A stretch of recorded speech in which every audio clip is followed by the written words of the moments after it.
जी दोस्तों, हाणे जेका अॼु जी जेका टेस्ट थी हाणे उन में जीअं जीअं असांजे मतिलबु मैथामेटिक्स जा जेके क्वेश्चन असां अचनि पिया असां अव्हां सां शेयर कंदा पिया वञूं।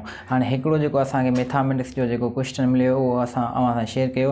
हाणे ॿिया जेके क्वेश्चन आहिनि उहे बि असां वटि पहुची विया आहिनि। हाणे उहे असां अव्हांखे ॾसींदासीं त कीअं थींदा आहिनि। ठीकु आहे दोस्तों, हाणे जेको अॼु जे टेस्ट में जेको ॿियो सुवालु आयो आहे असांखे जेको मतिलबु मिलियो आहे उहो आहे त मतिलबु log x अपॉन y, छा log x अपॉन y इहो छाजे बराबरि थींदो आहे। ठीकु आहे दोस्तों, त हाणे हे जेके असांजा लागर्थम जा 3-4 जेके फार्मूला थींदा आहिनि जेके 10 जी मैथामेटिक्स में लिखियल आहिनि त मतिलबु उहे जेको आहे न बार बार रिपीट थियनि पिया। हाणे 2-3 ॾींहं पहिरां जेका टेस्ट थी असांजी शायदि 14 या 15 ते, त उन में जेको असांजो आयो हुयो उहो आयो हुयो मल्टीप्लिकेशन वारो लागर्थम वारो आयो। ठीकु आहे दोस्तों, त अॼु वरी जेको आयो आहे असांजो log x अपॉन y वारो आयो आहे। त हाणे इन मां मक़सदु इहो थो थिए त माना जेके टेस्टूं थियनि पियूं उन्हनि में सुवाल जेको आहे सो मतिलबु रिपीट कनि पिया। ठीकु आहे दोस्तों, त हाणे ॾिसो त log x अपॉन y असांजो छाजे बराबरि थींदो। ठीकु आहे दोस्तों, हाणे असांजो log x अपॉन y जेको बराबरि थींदो आहे दोस्तों, माना हाणे जेको असांजो log x अपॉन y आहे इहो जेको असांजो बराबरि थींदो आहे उहो बराबरि थींदो आहे। हाणे हे ॾिसो दोस्तों, छा में आहे असांजो वंड में आहे न, माना उहो लागर्थम जेको असांजो वंड में हूंदो आहे त उहो असांजो छा में हली वेंदो आहे, माइनस में हली वेंदो आहे, log x minus log y। ठीकु आहे दोस्तों, हाणे हे जेको असांजो ऑप्शन आहे log x minus log y उहो असांजो जेको ऑप्शन गिवन आहे असांखे ऑप्शननि में उहो असांजो करेक्ट ऑप्शन आहे। ठीकु आहे दोस्तों, त हाणे हिन जो जेको असांजो जवाबु थींदो उहो असांजो हे करेक्ट ऑप्शन आहे। ठीकु आहे दोस्तों, ऐं ॿियो आहे असांजो what is a singular matrix. ठीकु आहे दोस्तों, माना अॼोकी जेका टेस्ट आहे 17 तारीख़ वारी उन में असांजो छा आयो आहे, what is a singular matrix. बाक़ी जेका असांजी कल्ह वारी टेस्ट हुई 16 सेप्टेम्बर वारी उन में जेको असांजो आयो हुयो उन में आयो नॉन सिंगुलर मैट्रिक्स असां छा चवंदा आहियूं। वरी अॼोको जेको आयो उन में आयो आहे सिंगुलर मैट्रिक्स। त मतिलबु जेके असांजा सुवाल आहिनि अनक़रीब जेके आहिनि माना रिपीट पिया कनि, माना तमामु वेझो पिया खणनि। ठीकु आहे दोस्तों, त हाणे असांजे सिंगुलर मैट्रिक्स असां छा चवंदा आहियूं, त मिसाल तौरु मां चवां त हिकिड़ो असांजो छा आहे मैट्रिक्स ए मैट्रिक्स आहे। ठीकु आहे दोस्तों, माना हिकिड़ो असांजो छा आहे ए मैट्रिक्स आहे। हाणे असां हिन जो छा कढूं दोस्तों, मॉड कढूं। ठीकु आहे दोस्तों, माना असांजो हिकिड़ो ए मैट्रिक्स आहे। हाणे उन मैट्रिक्स जो असां छा कढूं, मॉड कढूं। हाणे उन मॉड जे करे असांजो छा अचे 0 अचे त उहो छा आहे असांजो सिंगुलर मैट्रिक्स आहे। ठीकु आहे दोस्तों, माना को बि असांजो छा हुजे मैट्रिक्स हुजे, छा को बि असांजो हिकिड़ो ए मैट्रिक्स आहे मिसाल तौरु।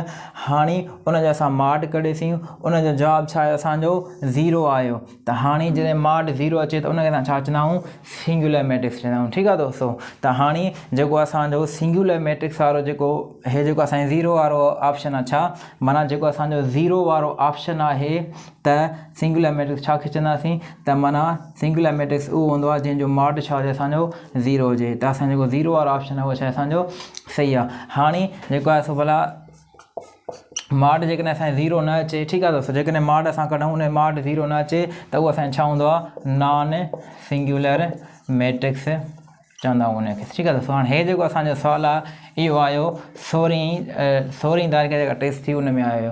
ठीकु आहे दोस्तों, हाणे जीअं जीअं असां वटि जेको आहे सो प्रॉब्लम्स ईंदा असां उहा शेयर कंदा वेंदासीं। जी दोस्तों, हाणे अॼोकी टेस्ट में हे बि जेको असांजो मैथामेटिक्स जो जेको दोस्तनि असां सां प्रॉब्लम शेयर कयो आहे त हाणे हे जेको आहे कीअं थींदो। त हाणे हिन में चए थो ए पर्सन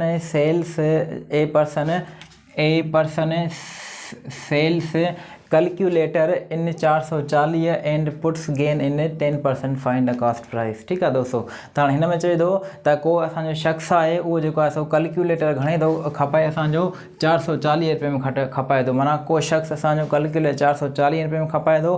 हाणे उन 440 ते हिन जेको फ़ाइदो हासिलु कयो आहे उहो असांजो छा आहे 10% जा, माना 440 में शइ खपाई अथई 10% उन ते फ़ाइदो खईंदई। त हाणे जेका एक्चुअल प्राइस आहे कॉस्ट प्राइस आहे उहा जेको असांखे ॻोल्हणी आहे। ठीकु आहे दोस्तों, हाणे असांखे ख़बर आहे त जेको दोस्तों कास्ट प्राइस, हाणे दोस्तों कास्ट प्राइस असां हिते फाइंड कंदासीं। हाणे कास्ट प्राइस जो जेको असांजो दोस्तों फार्मूलो आहे सेलिंग प्राइस इंटू 100 अपॉन त दोस्तों हाँ हिन प्रॉब्लम में असांखे छा फाइंड करनी है, कास्ट प्राइस फाइंड करनी है। ठीक है दोस्तों, तो हाँ कास्ट प्राइस फाइंड करने फार्मूला है selling price into 100 upon 100 plus जो है सो गेन परसेंटेज। ठीक है दोस्तों, हाँ ये फार्मूला असां तॾहिं इस्तेमालु कंदा आहियूं जॾहिं असांखे सेलिंग प्राइस जेका गिवन हुजे ऐं जेको आहे सो प्रॉफिट जेको आहे सो असांखे गेन परसेंटेज मिलियल हुजे। ठीक है दोस्तों, तो हाँ ये छा थींदो असांजो, हाँ जेका असांजी दोस्तों सेलिंग प्राइस आहे उहा आहे असांजी 440 रुपया, माना सेलिंग प्राइस दोस्तों असांजी घणी आहे 440 रुपया।